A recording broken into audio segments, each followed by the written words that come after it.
ذوالحجہ کے 10 دنوں سے کون واقف نہیں؟ ہم سب اس میں کیے اور ہونے جانے والے تمام ارکانوں کو اچھے سے جانتے ہیں، پھر چاہے وہ حج ہو، ذکر اذکار ہو یا قربانی۔ لیکن اس مہینے میں کچھ ایسے بھی واقعات ہوئے ہیں جن کے بارے میں ہمیں جاننا بہت ضروری ہے، جیسے حضرت حمزہ کا اسلام قبول کرنا۔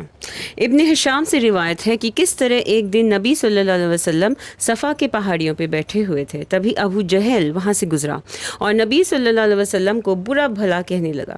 ان سب پہ نبی صلی اللہ علیہ وسلم خاموش رہے، حتیٰ کہ ابو جہل نے پتھر سے نبی صلی اللہ علیہ وسلم کے سر پر مار کر ان کا خون بہا دیا۔ جب یہ واقعہ نبی صلی اللہ علیہ وسلم کے چچا حضرت حمزہ کو پتہ ہوئی تو وہ بے حد غصے کا اظہار کرتے ہوئے کعبہ پہنچے اور ابو جہل کے سر پر اپنے کمان سے زور سے وار کیا، یہ کہہ کر کہ تم نے ہمیشہ محمد کو برا بھلا کہا، سو میں بھی ان کے دین کی پیروی کرتا ہوں اور ہر وہ چیز جو وہ سکھاتے ہیں اسے قبول کرتا ہوں۔ اس کے علاوہ حضرت عمر رضی اللہ عنہ کا مسلمان ہونا۔ یہ واقعہ حضرت حمزہ کے مسلمان ہونے کی 3 دن کے بعد کی ہے، جب حضرت عمر رضی اللہ عنہ بڑے غصے کی حالت میں نبی صلی اللہ علیہ وسلم کو قتل کرنے کے ارادے سے اپنے گھر سے روانہ ہوئے۔ راستے میں ان کو ایک شخص نے بتایا کہ نبی صلی اللہ علیہ وسلم کو مارنے سے پہلے وہ کیوں نہ اپنی بہن کے گھر کو سنبھالے جنہوں نے اسلام قبول کر لیا۔ حضرت عمر کو اپنی بہن اور بہنوئی کے بارے میں جب پتہ چلا تو وہ سیدھے ان کے گھر کی طرف روانہ ہوئے۔ وہاں پہنچنے پر انہوں نے قرآن کی تلاوت سنی اور اپنی بہن اور بہنوئی کو اتنا مارا کہ وہ خون خون ہو گئے۔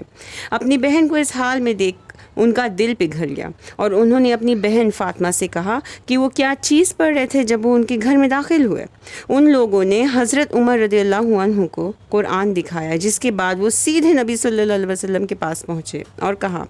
یا رسول اللہ، میں آپ کے پاس آیا ہوں اس لحاظ سے کہ میں یقین کرتا ہوں اللہ اور اس کے رسول پہ اور وہ جو انہیں ان کے رب سے ملا، یعنی قرآن۔ ان سارے واقعات میں سے سب سے زیادہ خاص نبی صلی اللہ علیہ وسلم کا آخری خطبہ کا ذکر ہے جو انہوں نے حجۃ الوداع میں دیا تھا۔ نبی صلی اللہ علیہ وسلم نے اپنی زندگی میں ایک ہی بار حج کیا، جس کے بعد وہ دنیا سے رخصت ہو گئے۔ اس حج کے خطبے کو تاریخ میں آخری خطبہ کہتے ہیں، جس میں انہوں نے کئی مفید سبق بیان کیے۔ ان میں سے کچھ یہ ہیں، جیسے اس میں انہوں نے اپنی جانوں، مالوں اور عزت و آبرو کی اہمیت بیان کی۔ انہوں نے بتایا کس طرح ہمارا ایک رب ہے اور ہم سب ایک ہی آدم کی اولاد ہیں، تو ہم میں سے ہر کوئی برابر ہے اور نہ کوئی گورا کسی کالے پر فضیلت رکھتا ہے اور نہ کوئی کالا کسی گورے پر، نہ کوئی عرب کسی غیر عرب پر برتری رکھتا ہے اور نہ کوئی غیر عرب پہ۔ انہوں نے ایک بنیادی بات یہ کہی کہ میں اپنے بعد تمہارے پاس 2 چیزیں چھوڑے جا رہا ہوں، ایک اللہ کی کتاب اور دوسری میری سنت، اگر آپ لوگ اسے تھامے رہیں گے تو کہیں نہیں بہکیں گے۔ ان واقعوں کے علاوہ اور بھی کئی ایسے واقعات ذوالحجہ کے مہینے میں گزرے ہیں الگ الگ اوقات میں، جیسے حضرت عمر رضی اللہ عنہ اور حضرت عثمان رضی اللہ عنہ کو بھی اسی مہینے میں قتل کر دیا گیا